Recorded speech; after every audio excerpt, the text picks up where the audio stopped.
پیر جی حضرات کے ہاتھ میں رہے گا، اور آپ لوگوں کو تبرکن اگر کسی کو پرچم تھامنا ہو تو ان کی اجازت سے آپ اس کو کچھ دیر کے لیے تھام سکتے ہیں، مگر کوئی چھینا جھپٹی دھکا مکی نہیں ہونی چاہیے۔ ایک ایک کر کے موقع موقع سے آپ لوگ اپنے ہاتھ میں لے سکتے ہیں، بابوضو رہیں، کلمہ پڑھتے رہیں، درود پڑھتے رہیں، اور پورے جوش اور جذبے کے ساتھ، ایمانی قوت کے ساتھ جلوس میں شریک ہو۔ پچھلے سال جلوس ہم نے بارش میں نکالا تھا، اس بار موسم کچھ بہتر ہے، ہو سکتا ہے گرمی بڑھ جائے، لہذا یہ اوپر کی جو گرمی ہے یہ کتنی بھی زیادہ ہو جائے مگر ہمارے دلوں اور ایمان کی گرمی سے زیادہ نہیں ہو سکتی۔ ہمارے دل کے اندر جو عشق نبی کی ایک شمع روشن ہے، اس کی گرمی یقین جانو کہ اگر شمع صحیح سے روشن ہو جائے تو اس کی گرمی جہنم کی آگ تو بجھا سکتی ہے، جہنم کی آگ سرد ہو سکتی ہے۔ تو اس شمع کو روشن رکھو، اپنے سینوں میں عشق کو، اس شمع کو شعلہ جوالا بنا لو، اور پوری محبت کے ساتھ جلوس میں شریک رہے، اور احترام کرتے ہوئے، درود و سلام کا نذرانہ پڑھتے ہوئے، محسن انسانیت رحمت للعالمین، اللہ کے آخری نبی، شفیع روز محشر، اللہ کے محبوب ترین بندے کی یاد میں اور ان کی پیدائش کی خوشی میں یہ جشن اور جلوس منایا جا رہا ہے۔ لہذا یہ جلوس اسی شان و شوکت کے ساتھ نکلے جس شان و شوکت کے ساتھ کبھی یہ جلوس مدینہ طیبہ میں داخل ہوا تھا، اور بنو نجار کی بچیوں نے طلع البدر علینا سے اس جلوس کا استقبال کیا تھا۔ لہذا اس جلوس میں طلع البدر علینا، یا نبی سلام علیکہ، یا شفیع الورا، یا رسول اللہ کے نعرے لگاتے ہوئے ہمیں اس جلوس میں پوری زندگی کے ساتھ چلنا ہے۔ نعتیں پڑھتے ہوئے چلیں گے، اللہ تبارک و تعالیٰ کی رحمتیں نازل ہوں گی، نبی کریم صلی اللہ علیہ وسلم سے غلامی کا رشتہ مضبوط ہوگا، اور اپنے دلوں کی دنیا کو بدلتے ہوئے اور یہ دعا کرتے ہوئے کہ مولا ہم تیرے حبیب کے جشن میں شریک ہیں، تو اس کی برکت سے ہماری بیماریوں کو اٹھا لے، ہماری پریشانیوں کو اٹھا لے، ہماری تکلیف کو اٹھا لے، ہم میں سے جو بیمار ہیں ان کو شفائے کاملہ عاجلہ عطا فرما، ہم میں سے جو مقروض ہیں ان کے قرض ادا کرا دے، ہم میں سے جو بے روزگار ہیں ان کو حلال روزگار عطا فرما، ہم میں سے جو بے اولاد ہیں ان کو اولاد عطا فرما، جن لوگوں کے رشتے نہیں ہو پا رہے اللہ تعالیٰ ان کے اچھے رشتے کرا دے۔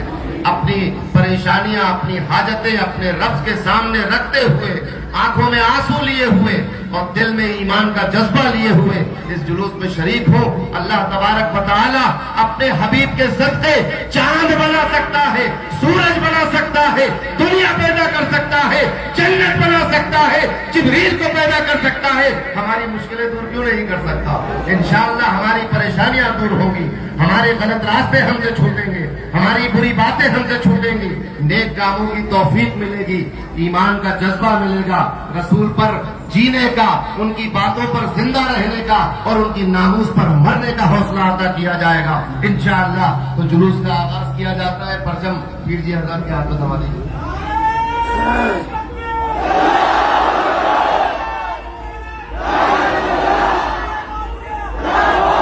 تھوڑی جگہ بناؤ آگے۔ اب یہ قافلہ آپ آگے رہیں گے گاڑی میں، باقی جلوس آپ کے پیچھے چلے گا۔ چلیے، نعرہ تکبیر، نعرہ رسالت، نعرہ رسالت، مکی کی آمد، مدنی کی آمد، سرکار کی آمد، مختار کی آمد، شافع کی آمد، شافی کی آمد، مدنی کی آمد، سرکار کی آمد، دلدار کی آمد، نعرہ تکبیر، نعرہ رسالت۔ ماشاءاللہ، اسی طرح جگہ بنا دیجئے، ذرا پرچم کو آگے جانے دیں، پرچم کا احترام کریں، آگے جانے دیں اس کو۔ تھوڑی جگہ بنائیے ادھر۔ نعرہ تکبیر، نعرہ رسالت، نعرہ قدسیہ، جلوس محمدی، جلوس محمدی، جلوس محمدی، نعرہ تکبیر، نعرہ رسالت، نعرہ قدسیہ۔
Sus